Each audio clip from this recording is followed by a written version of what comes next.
Before we get into the story, comment below where in the world you're watching from today. I'd love to know. And if you enjoy these kinds of stories, don't forget to like and subscribe. All right, let's jump in. Admiral Kavrin stood still, staring at the hologram above the command table. His eyes didn't blink. No one's did. Around him, the bridge crew whispered like ghosts, afraid that speaking too loud might call something down upon them. On the screen, a single red dot blinked. Nothing else. No name, no origin, no explanation. Just a red dot moving too fast. "How close is it?" Kevrin asked, his voice low and tight. 56,000 clicks in closing. It's not slowing down, sir," the young sensor tech replied. His hands were shaking. "No brakes. No signal. No ID. It's just coming." Kevrin leaned forward. "Is it in the registry?" The room went quiet. The ship's database was the most complete in the galaxy. Every shuttle, every scout, every cargo freighter, even pirate skiffs were tracked. But the tech only shook his head. No match. No signature. "It's not cloaked, sir. It's just not there." Another officer looked up from her screen. "It doesn't reflect light the right way. It's like space bends around it." "Visual," Kevrin ordered. The screen blinked. For a second, nothing. Then, there it was. Blacker than space, shaped like a dagger built for war. Smooth and sharp, like it had been grown from nightmares instead of built in a factory. It glided through the void with purpose. No trails, no heat, no sound. Whispers rippled across the room. One word, one name, barely spoken. Human. Kevrin felt his stomach twist. Humans weren't real, not anymore. They were myths told to scare rookies. The last Terran ship had exploded a century ago. The Empire said so. Said they had wiped Earth from the stars. And yet, the black ship kept coming. Then, without warning, the command deck filled with a voice, low, flat, and cold. Not from the Empire's network. It pierced straight into the systems, bypassing firewalls like they weren't even there. "You forgot us. We did not forget you." No one breathed. Then another voice, clearer, heavier. "This is the TSF Wrathborn. One warship, one mistake. Stand down or be erased." The screen flashed. The ship was moving faster now. Too fast. And Kevrin knew. This wasn't the beginning of a battle. This was the start of a reckoning. Kevrin's hand hovered above the console, fingers frozen. All his training, all the simulations, all the protocols he had followed for 20 years suddenly felt useless. They had plans for pirates, drills for rebellions, even countermeasures for rogue AI incursions. But nothing had prepared them for this. Because this wasn't a ship with an unknown flag or an unregistered engine. This was a message. And the message was, "We're back." "Sir," said Commander Vess, her voice breaking the silence. "This can't be a real Terran ship. It has to be a fabrication, a trick." Kevrin looked at her. "You heard the voice." "But they're extinct," she insisted. "We saw the footage. The Empire released the death logs from Earth, the radiation count, the final transmission from their planetary net. They're gone." The Admiral shook his head. "Number." "They went dark. We just believed what we were told." A new alarm buzzed through the room. The red dot was now within 40,000 clicks. Still no signal, still no deceleration. Still coming. The tactical officer gasped. "Sir, Our AI systems are refusing to run predictive models.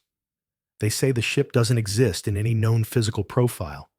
It can't be tracked because it doesn't fit. Kevrin blinked. Are you saying our own systems can't see it? Yes, sir. It's like they're blind. The Admiral stepped back. Switch to manual targeting. We can't. Protocol lockout. Triggered automatically when the ship failed verification. He stared at the blinking dot, now so close that the Wrathborn's gravitic pull was starting to distort the surrounding fleet formation. Smaller ships had already begun to drift sideways, pulled in like dust caught in the wake of something colossal. And then came the second wave of fear. Not for the crew, not even for the fleet, but for the system. Kevrin turned slowly toward the central command hollow, then widened the scale. The map stretched out, revealing what lay just behind them, the planet Alacton Prime. Home to 3 billion civilians, the jewel of the Southern Ascendancy. A city world brimming with technology, culture, and families. It had no major fleet station of its own. The Empire never thought it needed one. Not so close to Central Territory, not this deep into peace. But now, peace was a lie. Estimate time until planetary breach, Kevrin whispered. The sensor tech replied, almost too quietly to hear. Under 18 minutes, sir. Maybe less. Depends on whether it attacks. Vess leaned over the console, her hands gripping the edge. We have to initiate High Council protocol. Evac drills, shield activation, mobilize home fleet reserves. Kevrin didn't answer. He was staring at the Wrathborn's trajectory. It wasn't curving. It wasn't banking. It was heading straight for the planet. This isn't a warning, he murmured. It's a message, a demonstration. One ship, and it's going to make them remember. Someone from the back spoke up, unsure, young, maybe on his first off-world posting. Why? Why would they come back now? Why not decades ago? Kevrin responded, not with words, but with a command. Pull up old Imperial data, Jara conflict files, year 17 after Earth's fall. Show the classified summary from Project Eclipse. There was a pause. Then the hollow shifted. A redacted document blinked into view. Half the words were blacked out, but what remained was enough. Project Eclipse. Imperial mandate to eliminate final remnants of Terran resistance, all colonies, all orphan satellites, all biosignatures, complete planetary sterilization. Mission status, 97% success, remaining 3% unaccounted. Commander Vess went pale. We missed them. Kevrin nodded once. We missed just enough. The voice from earlier crackled again through the comms, but this time it wasn't broadcast to all systems. It came through the Admiral's private channel, his neural implant. The voice bypassed encryption, like it wasn't even there. You erased 97%. The rest learned how to hide. Kevrin's breath caught. Are you listening to us? The voice didn't respond. Instead, the ship changed course, slightly, but enough. It wasn't heading for the capital towers anymore. It was aiming for the orbital grid node, the control point for Alacton Prime's planetary shield system. If it was destroyed, the planet would be exposed, not to bombardment. That wasn't the Terran style. To history. Sir, shouted the AI coordinator. It's transmitting something. A file packet.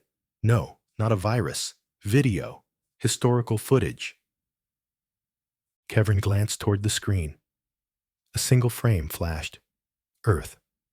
Burned. Earth. Broken. Then a timestamp. Then black.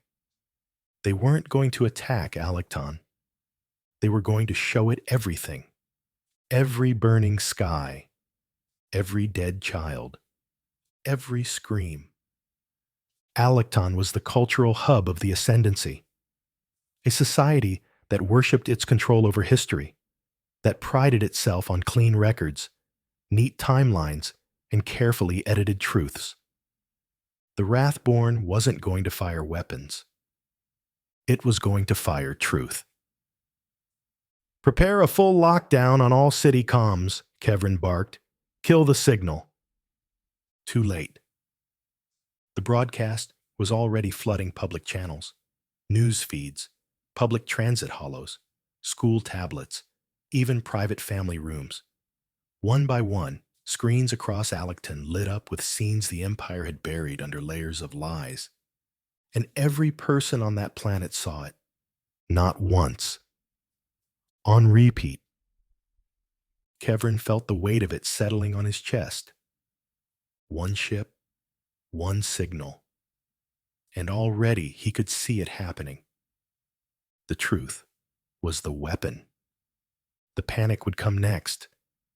Then the protests. Then the fire. "Sir," said Vess quietly, "if they can do this with just one ship." Kevin finished for her. "Imagine what happens when the others arrive." Then from the far side of the system, another signal lit up. Another ship had decloaked. Larger. Slower. No ID. And from it came the sound of an old Terran war hymn. Not sung. Remembered. The hymn pulsed through every open frequency like a forgotten dream crawling back into the minds of a civilization that thought it safe. Deep, slow, almost wordless, yet heavy with meaning. It was not a song meant for joy or unity. It was the kind of sound forged in ashes, carried on the breath of survivors who had nothing left but memory. And now, the memory was singing back. Admiral Kevin stood motionless as the second ship drifted into view. It didn't decloak in a flash. It didn't announce itself with a dramatic roar or some grand explosion.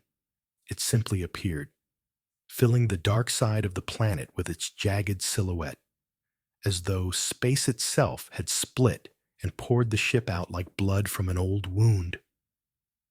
The Wrathborn had been sleek, tactical, built for precision. But this one looked wrong.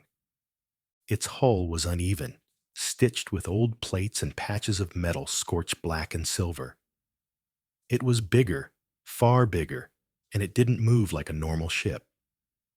It drifted with the heavy presence of something ancient, something that had no interest in speed or grace. The bridge fell into a silent dread. "What class is that?" someone asked. No one answered. "It doesn't match anything in the database." The tactical AI finally spoke, its tone strangely hesitant. "There is no configuration, no origin point, no recognized design pattern." "Then what is it?" Vess asked. The AI paused. "It appears to be assembled, like a structure, not manufactured." Another officer leaned in, narrowing her eyes at the screen. "Wait, what are those? Along the side?" The hologram zoomed in. Scars. Not paint, not markings. Scorched lines, etched into the hull like tally marks. Hundreds, thousands, one for every grave. And beneath the ship's forward spine, engraved into the raw alloy in symbols older than most galactic languages, were words translated by the ship's emergency linguistic subroutine. We are the cost. A whisper spread through the command center. Some of the younger officers began muttering prayers to whatever systems they believed in. Others stood frozen, faces blank, trying to process what they were seeing. Kevrin's hands gripped the edge of the console. "This isn't a ship," he said. "It's a coffin, a floating tomb." And it was coming, slowly, steadily, without pause. "Why hasn't it fired?" Vess asked. "They're both within range. If they wanted to destroy the orbital grid, or even our fleet, they could have already." "They don't want destruction," Kevrin said quietly. "Not yet." "Then what do they want?" He didn't answer. He didn't have to. Because at that moment, the second ship began transmitting. Not data, not weapons lock, not jamming frequencies, but memory. The screens across the bridge flickered. Not the tactical display, not the holo maps. The ceiling, the walls, the very air shimmered with forced projections. And the feed began. It was Earth. But not the Earth from textbooks or training manuals. The peaceful green orb, tagged as quarantine zone in Empire records. This was Earth on fire. Ash storms swirling through ruined cities. Oceans boiling under orbital bombardment. Skies turned red, not from a natural sunset, but from chemicals released by Empire radiance bombs. In the background, human voices screamed. Children, mothers, soldiers, not in panic, but in disbelief. Not because they were dying, but because no one had come to stop it. The feed didn't pause. It didn't blink. It showed the streets filled with crumbling bodies. Hospitals burning, schools collapsing. Then finally, a lone voice. A recording. Old, cracked, and raw. "To whoever finds this, we came in peace. We tried. We begged. They answered with fire. If there's anything left of us, remember. Remember that we never wanted this war. But if you're hearing this, if somehow, some way, we survived, don't let them erase us. Make them remember." The feed cut. Silence followed. And in that silence, something shifted. Not in space. On the planet. The sensor tech jerked up. "Sir, we've got movement across Alecton Prime. Civilian zones are surging. Riots in Sector 7. Protests in 3, 9, and 12. The transmissions reached every major node. People are—" He hesitated. "Sir, they're not just scared. They're angry." Vess turned. "At us?" Kevrin said nothing. He didn't have to. The ship had shown them something the Empire had buried, and now billions were watching, learning that their peace had been bought in blood. The Wrathborn had not fired a single shot, and already the system was collapsing. A junior lieutenant spoke up from the weapons console. "Sir, command authorization just came in. High Chancellor Varin has declared a system-wide code black. All fleet units are to enter lockdown. All transmissions are to be jammed. Martial law across Alecton Prime is authorized." Kevrin's jaw tightened. Too late. A new ping hit the board. Another ship, third signature, same direction. Smaller this time, faster, like a dagger behind the coffin. Vess stepped forward. "How many of these are there?" Kevrin stared at the screen. "We don't know." Then the third ship began to broadcast. Not a message. a name, a simple identifier in Terran Standard, SV Whisper. Underneath, just one phrase. For the ones you thought no one would miss. The command deck fell into a stunned hush. Kevin realized something terrifying. Each ship wasn't a war machine. Each was a voice for a different part of what had been erased. And if 3 had come, then more would follow. Everyone a memory with a gun, everyone a wound, reopened. And every second, the silence in the stars felt heavier. Across Alecton Prime, the skies had turned gray. Not from storm clouds or dust, but from interference, thick digital static pouring down from orbit, disrupting the atmosphere like invisible smoke. It came from the Wrathborn, from the Whisper, from that monstrous third ship that still hadn't spoken, only loomed. The Empire's sky was no longer its own. Chancellor Varun stared at the live reports from her high tower within the Core Authority Citadel. She was surrounded by holograms, red blinking warnings, static smeared footage, and too many overlapping voices. The room smelled of coolant and fear. The floor beneath her hummed with shield energy, the automated defense systems trying to remain functional under the pressure of the alien signals flooding their frequency bands. But nothing was working. The Empire's AI firewalls were collapsing like wet cloth.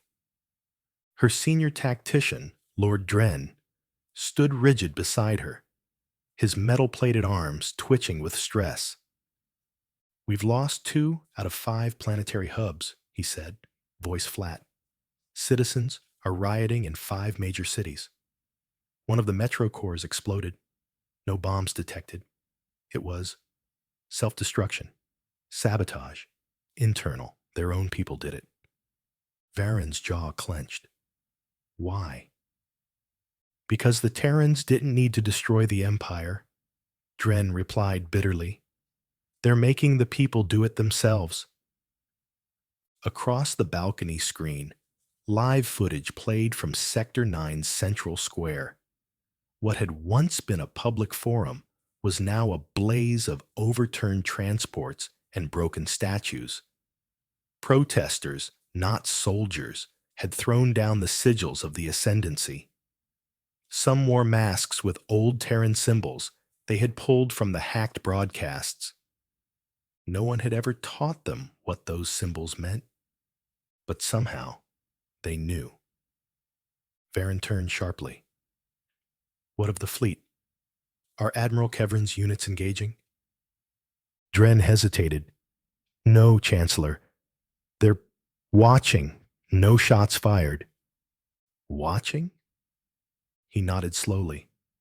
"They've received the same transmissions we have. Their comms aren't secure. We think some of the message embeds were personalized. Historical fragments, family names, photos, logs." Varen's eyes widened.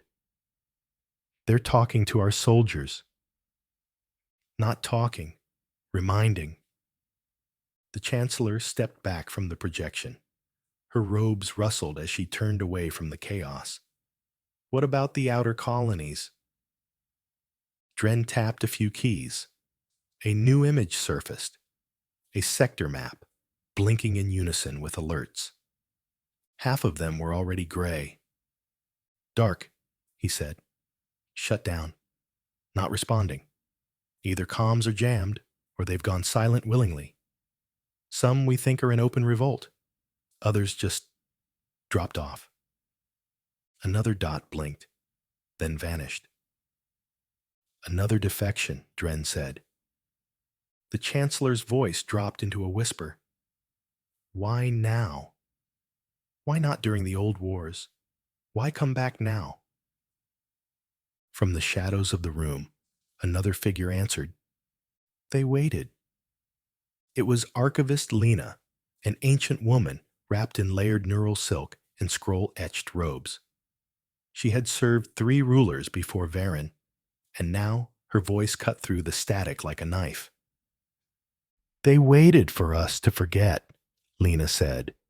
"They waited for us to rewrite the story, to believe they were broken, gone, erased." She stepped forward, her wrinkled hand reaching toward the wall. She touched the sigil of the Empire, and it flickered, its golden light replaced by a crackling red line that ran across the screen like a scar. "They didn't just hide, Chancellor," she said. "They evolved. Out there, in the silence we left them, they became something else." Varen narrowed her eyes. "Terrorists." Lena didn't blink. "Memory. Weaponized." Then the whispering started. At first, Varen thought it was in her mind, but then Dren turned sharply, his eyes twitching. "Do you hear that?" Voices. Faint. Not from any speaker, from implants. From the very technology implanted into every high-ranking officer of the Ascendancy for secure communication and status tracking. It had been their greatest tool. Now it was compromised. The voice was familiar. Calm. Cold. Male. Terran. "You buried our children under lies, but lies do not decompose. They ferment." One of the guards staggered back, clutching his head. "It's in my neural net. How? How did they get in?" The lights above flickered. A shudder passed through the walls, like the entire tower was breathing under pressure it could no longer handle. Then came the second voice. Female. Older. "You built your peace on silence, but silence echoes."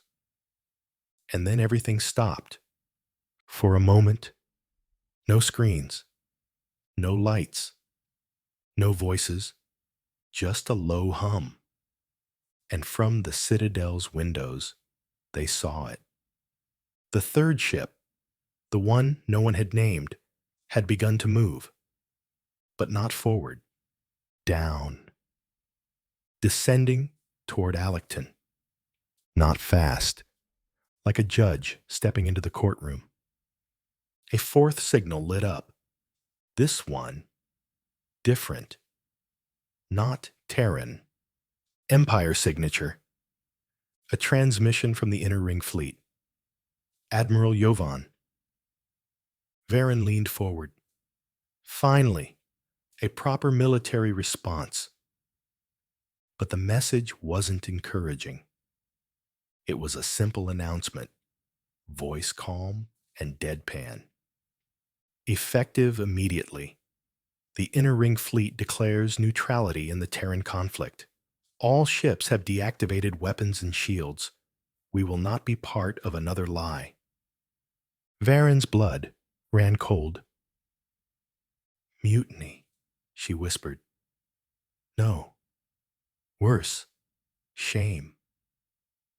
The Empire wasn't just losing control. It was unraveling. Across the planet, the cities continued to descend into chaos. Some civilians cheered the Terrans. Others wept. Some fled toward ships that no longer flew. And others simply knelt, heads bowed, staring at the sky where a coffin-shaped shadow now blotted out the stars. On the ground, an old man, wrapped in faded robes and scars, whispered to no one, "They're not here to win." He smiled through cracked teeth. "They're here to end the game." No warning lights, no sirens, no orbital strikes or fire trails streaking through the sky. The Terran invasion did not begin like a traditional assault. It began with silence, and then things began to vanish. The first report came from Sector 11, a high-density military housing zone near Allecton's western ridge. A full battalion simply went dark, comms severed, surveillance blind. When patrol drones arrived minutes later, they found only smoldering footprints and shattered armor, peeled open like tin. No survivors, no attackers in sight. Then came the second wave, this time on camera. A crowd had gathered at Central Convergence Station, a towering transit hub once hailed as the Empire's engineering marvel. People were watching the sky, some in fear, others in awe. The third Terran ship had finally slowed its descent, positioning itself like a silent god above the city, casting a long shadow across the polished rooftops and glass domes. And then, from the underside of the hull, they dropped. Pods. Not bombs. Thousands of them, each the size of a small vehicle, sleek, coffin-shaped, matte black, streaking through the atmosphere like ink bleeding into water. No flame, no smoke trail, just gravity and velocity. The Empire's ground-to-air defense systems didn't fire. They didn't even activate. Because the pods didn't read as weapons. They didn't read as anything. The pods struck with no explosions, just a thump, a sharp impact against pavement, soil, or structure, like knives planted into the skin of a sleeping beast. At the convergence station, the crowd stood frozen. Dozens of pods had landed in the plaza, nose first into the polished tile. They didn't open right away. That was worse. It gave everyone time to imagine what was inside. Then the hatches hissed, one by one, and from them they emerged. Terrans, not the myth, not the ghosts, the people, but not as the Empire remembered them.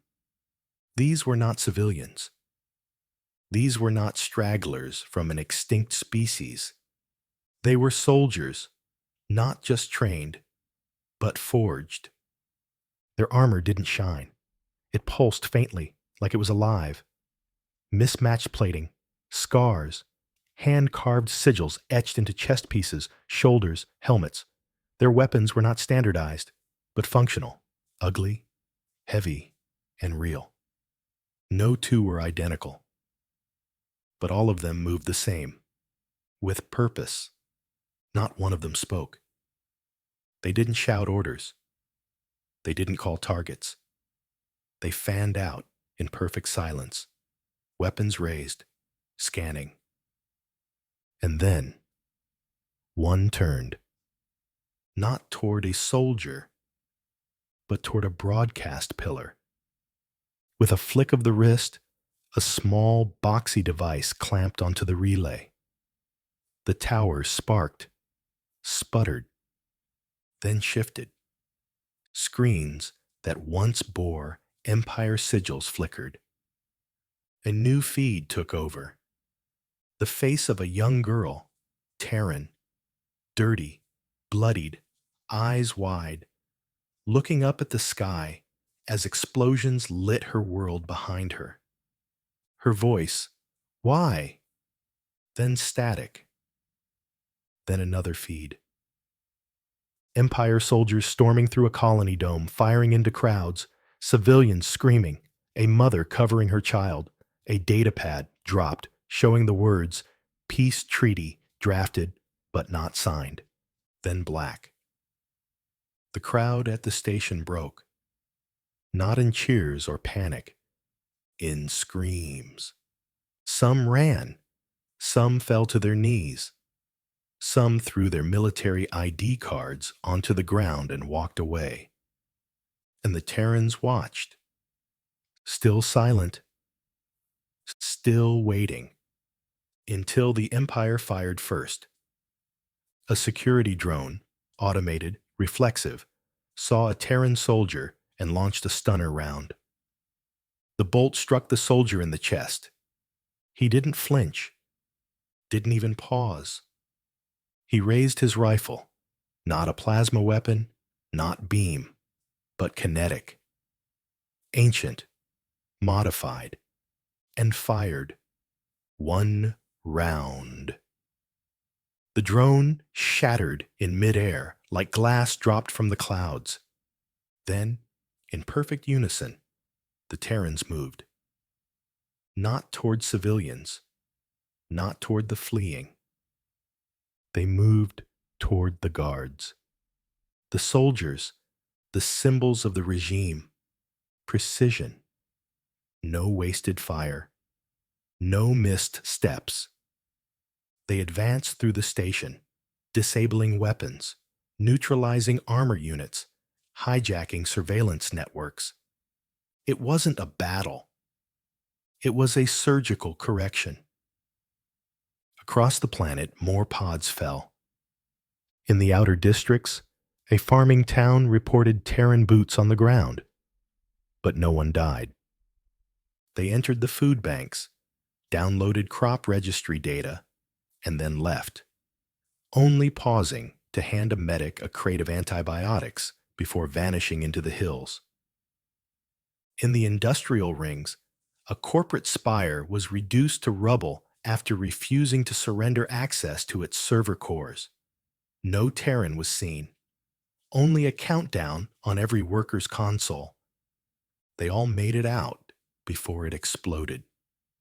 And in the Palace District, the heart of the capital, Chancellor Varen stood at the balcony of her citadel and watched as a line of black-clad soldiers marched silently up the boulevard, civilians parting around them like water around stone. "They're not attacking," Dren said beside her, almost whispering. Varen's eyes narrowed. "Number. They're reclaiming." "Reclaiming what?" "The narrative." She turned to him. The Empire didn't lose control of the systems. She pointed down at the approaching line of Terrans. "They gave it back to the people." A loud bang echoed from the far side of the building, followed by another, then a hiss, pressurization venting. "They're inside," a guard said, pale as ash. "They're breaching from below. They bypassed the gates. They're not even trying to break them. They just walked in." No alarms triggered. No defense matrix activated. The palace's AI had gone dark. Not destroyed, just quiet. And then a voice, calm, male, and direct, sounded inside every command implant in the building. "Control is not stolen. It's surrendered." The doors to the Citadel's upper sanctum cracked open with a deep metallic groan. Not blasted, not breached. Just opened, like they were never meant to stay closed. The guards inside, elite sentries bred from gene-forged stock and trained since childhood to protect the Ascendancy's highest minds, raised their weapons as they had been programmed to do. But none of them fired. Their HUDs flickered. Targeting systems refused to lock. Each one blinked once, then froze, then rebooted to a black screen. A single line of text scrolled slowly across. "This is not your fight." And the Terrans entered. There were only 5 of them. That was all it took. Black armor, each set different. Some jagged, others smooth, all marked with battle scars and personal relics of survival. They walked slowly, not cautiously, but deliberately, as if they had already been here, long ago, and knew every inch of this ground. Chancellor Varen stood near the edge of the command balcony, watching them approach. Dren had already drawn his weapon, an elegant Ascendancy pulse rifle forged from neutron steel and trimmed with ceremonial gold. He fired once. The blast struck the lead Terran in the chest. It didn't burn. It didn't blast. It dispersed, like the energy had decided it didn't belong there. The Terran raised his own rifle, old, heavy, kinetic, and fired once. Dren dropped. No theatrics, no agony. Just silence and a pool of spreading red. Varen stumbled backward, nearly falling over the command table. She raised a hand, not in defense, but in protest. "Wait," she choked. "Just wait. I wasn't part of Yara.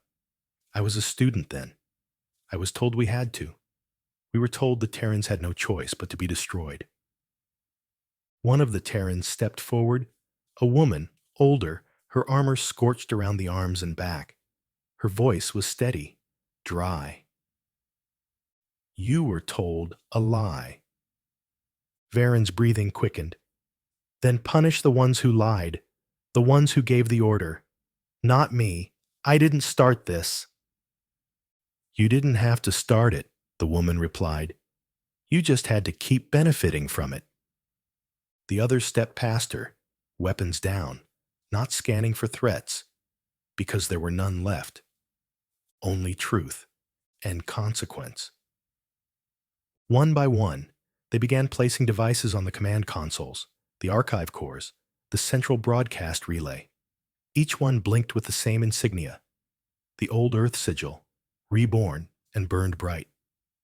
Varen watched, heart pounding. "What are you doing?" she asked. "We're not here to kill you," the woman said. Varian blinked, confused. "Then what?" "We're here to end your story." A low hum filled the room. The lights dimmed. And then the feed began. Every console, every screen, every surface turned into a window, showing live streams from across the planet and across the stars. Every act, every order, every massacre, every speech where truth was rewritten to justify fire. And across every system, still under ascendancy control, the feed was the same. A reckoning in real time. In Sector 5, an Empire governor ripped his insignia from his chest and knelt in the street. In the orbital stations above Isari 6, soldiers threw their weapons into the void. On the mining moons of Tavara, enslaved workers cheered as their overseers fled. And in the great halls of the Empire's High Senate, silence reigned. As screens showed their darkest secrets to every citizen who had ever served, paid, or bled for their cause. Then came the last message, broadcast not by the Terrans, but by the Empire's own archive systems overwritten from within. A voice played, older than any still living, cracked, human. It was the final words of Earth's last planetary governor. To those who inherit the stars, we tried to live with them. We tried to live beside them, and they burned our skies anyway. If we're gone, remember, not to hate, but to return. And teach them what they taught us. Silence doesn't mean surrender. It means patience. The lights shut off. The feed ended, and above Alecton Prime, the Terran ships turned, in perfect silence, and began to leave. No bomb had fallen. No cities burned. No flags planted. But the Empire was broken. Chancellor Varen dropped to her knees as the Terrans exited the Citadel without a word, their shadows stretching long against the burning sunrise. In that light, a new symbol glowed across the sky, projected by the Wrathborn. Not a flag, a phrase. We are not back. We were always here. Months later, in the quiet corridors of a forgotten relay station on the galactic fringe, a child found a relic buried beneath rusted stone. It was a data pad. On it, the Earth symbol. She tapped it. It played a single line of text.